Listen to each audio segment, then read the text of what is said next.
Hello साथियों, कैसे हो आप सभी। मैं हरबेंद्र एक बार फिर से आप सभी साथियों का अपने परिवार हर क्लासेस 24 में आपका स्वागत करता हूं। आज हम बात करेंगे RRB NTPC 2025 GS practice set के बारे में, जो आपके एग्जाम के लिए बहुत ही महत्वपूर्ण प्रैक्टिस सेट है। तो सभी साथी अच्छे से इस वीडियो को देखें। ये वीडियो आपके लिए बहुत ही महत्वपूर्ण है। जितने भी साथी आरआरबी एनटीपीसी एग्जाम की तैयारी कर रहे हैं वो सभी साथी इस वीडियो को बहुत ही ध्यानपूर्वक से देखें। ये प्रश्न आपके एग्जाम में जरूर आएंगे। इस तरह के ही प्रश्न ज़्यादातर यानी आरआरबी एनटीपीसी में पूछे जाते हैं। तो सभी साथी इस वीडियो को बहुत ही ध्यानपूर्वक से देखें और साथ के साथ अपने इस चैनल हर क्लासेस 24 को जरूर सब्सक्राइब कर लें, क्योंकि अपने इसी यूट्यूब चैनल पर लगातार इसी तरह के बहुत ही महत्वपूर्ण प्रश्नों की वीडियो लगातार अपलोड की जाएगी, जो आपके रेलवे एग्जाम के लिए बहुत ही महत्वपूर्ण होगी। तो सभी साथी अपने इस यानी चैनल हर क्लासेस 24 को जरूर सब्सक्राइब कर लें। अब हम बात करेंगे सबसे पहले प्रश्न के बारे में। जलियांवाला बाग नरसंहार का बदला लेने के लिए लंदन में जनरल ओ डायर को किसने मारा था? Option A Sardar Bhagat Singh, option B Sardar Ajit Singh, option C Sardar Udham Singh या ऑप्शन डी राजगुरु। यानी जलियांवाला बाग नरसंहार का बदला लेने के लिए लंदन में जनरल ओ डायर को किसने मारा था? इस प्रश्न का उत्तर क्या होगा? इस प्रश्न का उत्तर होगा ऑप्शन सी सरदार उधम सिंह। यानी जलियांवाला बाग का बदला लेने के लिए जनरल डायर को लंदन में किसने मारा था? सरदार उधम सिंह ने यानी इन्हें मारा था। और ये घटना कब हुई थी? ये हुई थी आपकी मार्च 1940 को। जो ये यानी जो उधम सिंह थे ये पंजाब के थे। कहाँ के थे? पंजाब के, यानी पंजाब के थे। इन्होंने यानी मार्च 1940 को यानी ये घटना घटित की थी। यानी इन्होंने जनरल डायर को मारा था और इन्हें 31 जुलाई कब? 31 जुलाई और 1940 को यानी मृत्यु दंड दे दिया गया था। क्या दे दिया गया था? मृत्यु दंड। कब? यानी 31 जुलाई 1940 को इन्हें मृत्यु दंड मिल गया था, क्योंकि इन्होंने मार्च 1940 को यानी जनरल डायर की हत्या की थी। इसलिए इन्हें सरदार उधम सिंह को यानी क्या दे दिया गया था? 31 जुलाई 1940 को मृत्यु दंड दे दिया गया था। और ये कहाँ के थे? पंजाब के। ये कहाँ के थे? पंजाब के थे। अगला प्रश्न, प्रश्न नंबर 2। जलियांवाला बाग नरसंहार किस वर्ष घटित हुआ था? जलियांवाला बाग नरसंहार किस वर्ष घटित हुआ था?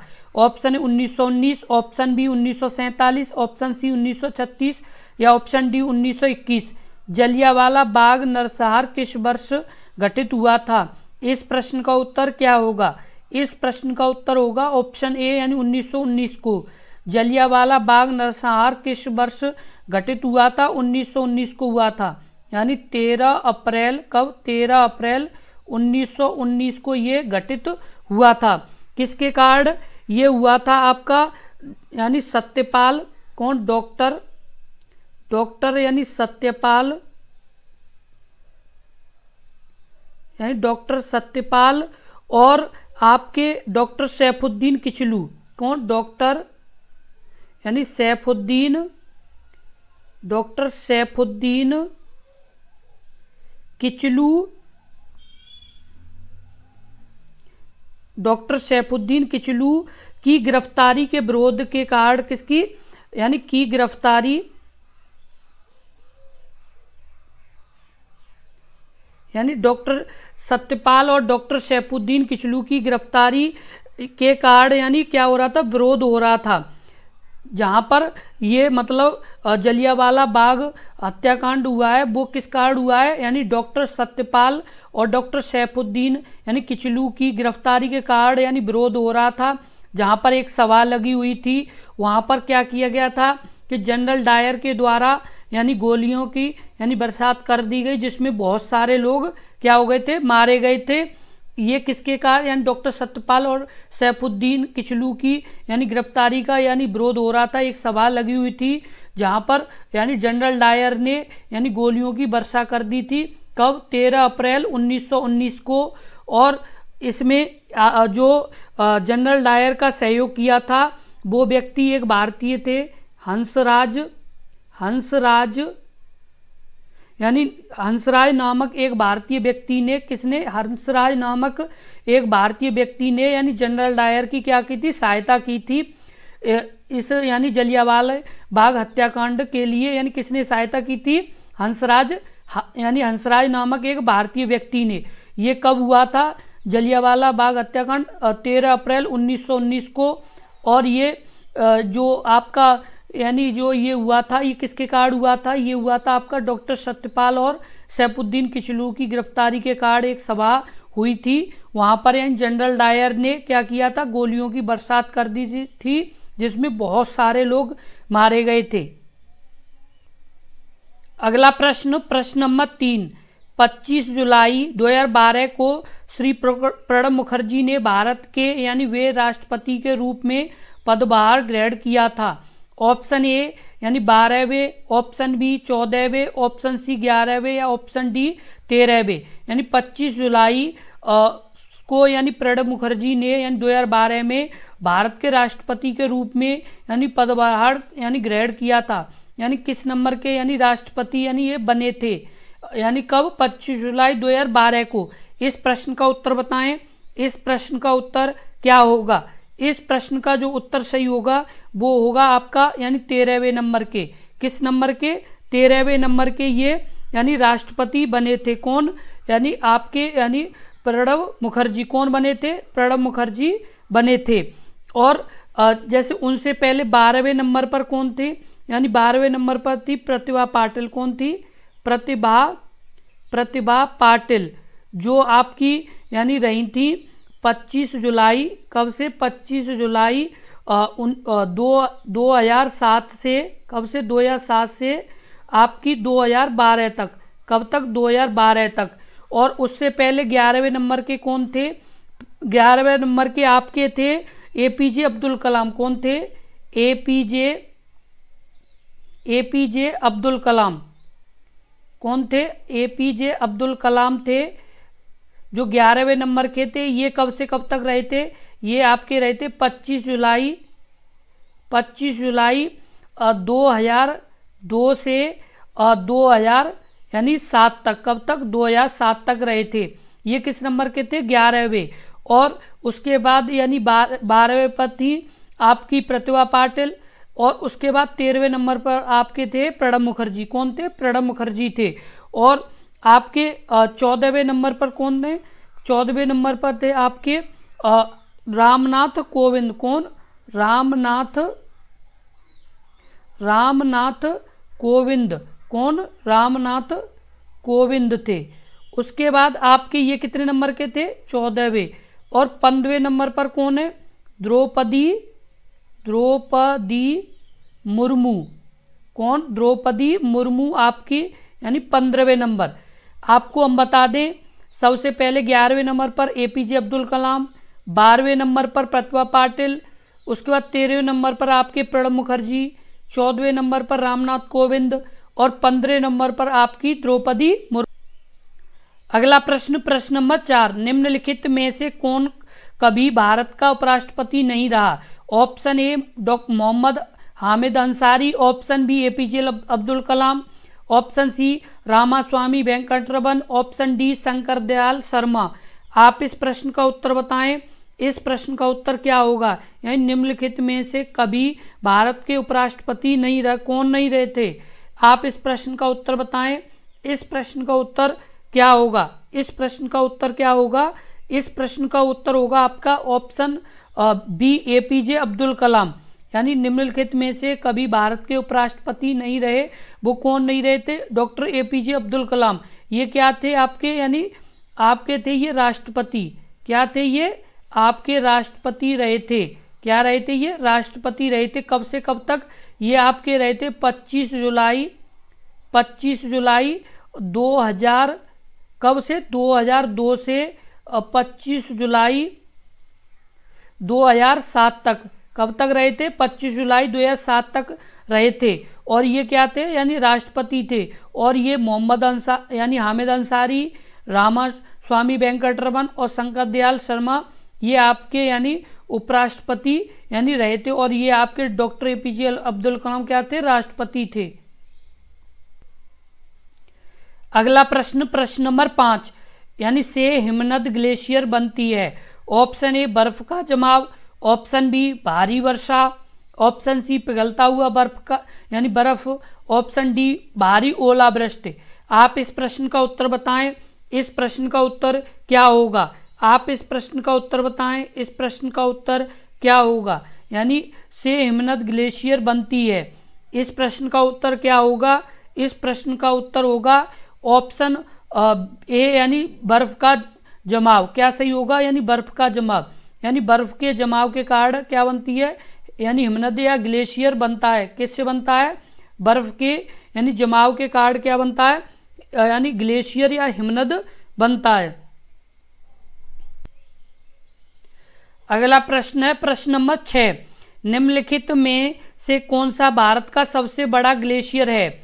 Option A Gangotri glacier, option B Siachen glacier, option C Drang Drung glacier, option D Safat glacier.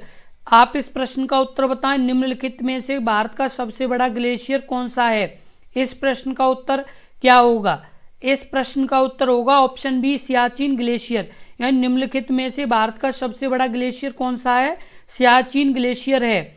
Siachen glacier है। ये आपका जो सियाचिन ग्लेशियर है ये आपका कितना 72 किलोमीटर, कितना 72 यानी किलोमीटर आपका इसका क्षेत्रफल है। कितना है?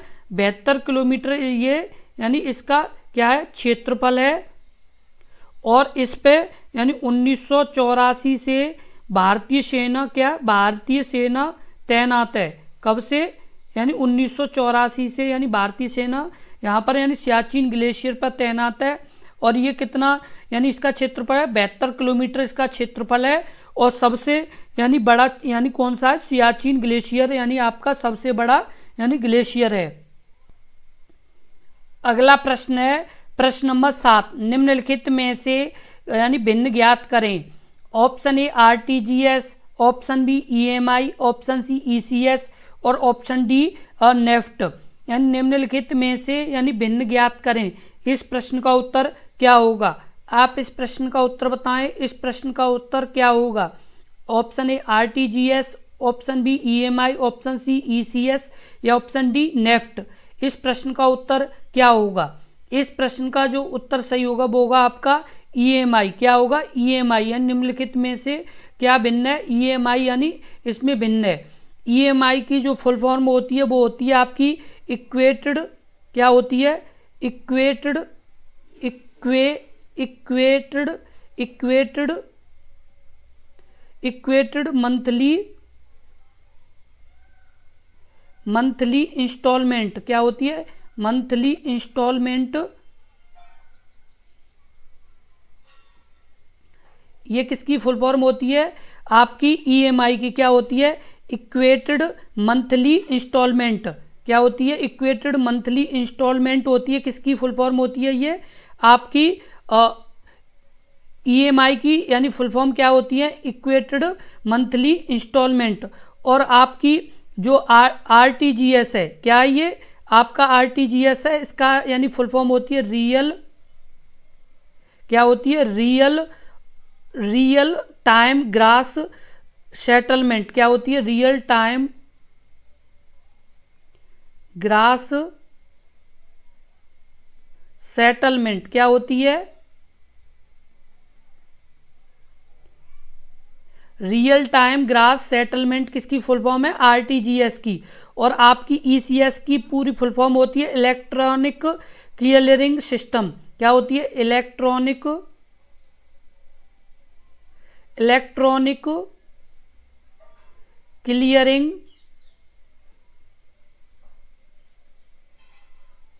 Clearing system. और आपकी नेफ्ट की जो फुल फॉर्म होती है वो होती है नेशनल इलेक्ट्रॉनिक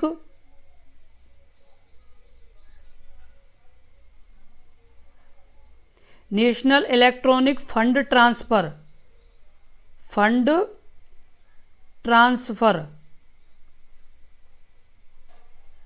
आपकी सबसे पहले आरटीजीएस की क्या फुल फॉर्म होती है? Real time gross settlement. और ईएमआई की होती है इक्वेटेड मंथली इंस्टॉलमेंट। और आपकी ईसीएस की होती है इलेक्ट्रॉनिक क्लियरिंग सिस्टम। और नेफ्ट की होती है नेशनल इलेक्ट्रॉनिक फंड ट्रांसफर। ये आपकी यानी फुल फॉर्म है, क्योंकि आपकी फुल फॉर्म भी पूछी जा सकती है कि किसकी क्या फुल फॉर्म होती है, तो आप ये अच्छे से यानी ध्यान रखें कि ये सभी इनकी यानी फुल फॉर्म है। अगला प्रश्न, प्रश्न नंबर 8, एक क्रेडिट कार्ड को स्वाइप करना के सिद्धांत पर आधारित है। आप इस प्रश्न का उत्तर बताएं। इस प्रश्न का उत्तर क्या होगा? इस प्रश्न का उत्तर बताएं। Option A electromagnetic induction, option B घर्षण बल, ऑप्शन सी गतिशील प्रौद्योगिकी, या ऑप्शन डी फोटो इलेक्ट्रिक प्रभाव। आप इस प्रश्न का उत्तर बताएं। इस प्रश्न का उत्तर क्या होगा? यानी एक क्रेडिट कार्ड को स्वाइप करना के सिद्धांत पर आधारित है। आप इस प्रश्न का उत्तर बताएं। इस प्रश्न का उत्तर क्या होगा? इस प्रश्न का जो उत्तर सही होगा वो होगा इलेक्ट्रोमैग्नेटिक इंडक्शन। यानी एक क्रेडिट कार्ड को स्वाइप करना के सिद्धांत पर यानी आधारित है, इलेक्ट्रोमैग्नेटिक इंडक्शन के यानी सिद्धांत पर आधारित है। ये क्रेडिट कार्ड होता क्या है? आपको ये बैंक द्वारा मिलता है। किसके द्वारा? बैंक के द्वारा मिलता है। इसमें क्या होता है कि आपको एक तरह से लोन मिलती है। इसमें जैसे आपको 50,000 का क्रेडिट कार्ड मिला, तो आपको क्या है कि आप जैसे 50,000 रुपये आपके शॉपिंग पर और उस पर जैसे खर्च कर सकते हैं। और ये जो 50,000 रुपये कितने, यानी ये 50,000 रुपये ये आपको जैसे एक समय सीमा दी जाएगी कि इतने में, और यदि उससे ज़्यादा होता है तो उसमें चार्ज और आपकी यानी इंटरेस्ट वगैरह भी लगना शुरू हो जाती है। तो ये बैंकों के द्वारा यानी अपने ग्राहकों को दिया जाता है। क्या होता है? ये क्रेडिट कार्ड होता है। क्या होता है? Credit card. यानी ये बैंकों के द्वारा यानी दिया जाता है। जैसे आपको 50,000 का, 1 लाख का, 25,000 का, यानी सभी तरह के अलग अलग यानी क्रेडिट कार्ड होते हैं। ये यानी बैंक अपने ग्राहकों को देती हैं। अगला प्रश्न, प्रश्न नंबर 9, निम्न में से कौन सी मिसाइल भारत की पहली सुनियोजित सतह से सतह मिसाइल है? Option A Akshay, option B Brahmastra, option C Agni, या ऑप्शन डी पृथ्वी। निम्न में से कौन सी मिसाइल भारत की पहली सुनियोजित सतह से सतह मिसाइल है? आप इस प्रश्न का उत्तर बताएं। इस प्रश्न का उत्तर क्या होगा? आप इस प्रश्न का उत्तर बताएं। इस प्रश्न का उत्तर क्या होगा? इस प्रश्न का उत्तर होगा ऑप्शन डी यानी पृथ्वी। निम्न में से कौन सी मिसाइल यानी भारत की पहली सुनियोजित सतह से सतह यानी मिसाइल है? इस प्रश्न का उत्तर सही होगा ऑप्शन डी यानी पृथ्वी। क्या होगा? पृथ्वी। आपकी जैसे जुलाई 1983 को, कब 1983 को भारत ने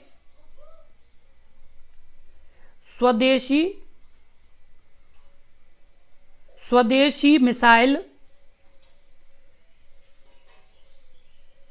यानी स्वदेशी मिसाइल यानी के बुनियादी ढांचे को क्या किया था? यानी विकसित करने का उद्देश्य यानी किया था कि मतलब अपना जैसे जुलाई 1983 को भारत ने क्या किया था? स्वदेशी मिसाइल यानी विकसित करने का जैसे निर्णय लिया था। और पहली है सतह से सतह यानी मिसाइल है आपकी पृथ्वी है। कौन सी है? पृथ्वी है। जो मतलब पहली सुनियोजित सतह से सतह मिसाइल कौन सी है?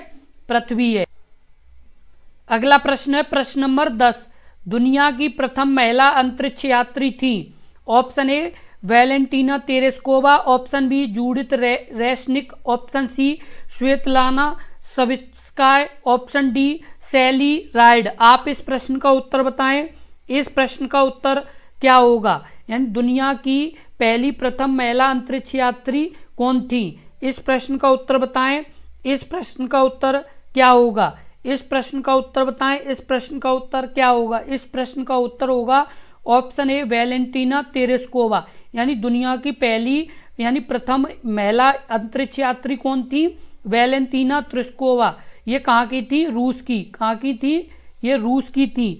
और आपकी जो दूसरी थी वो थी आपकी स्वेतलेना सवित्स्काय। कौन थी?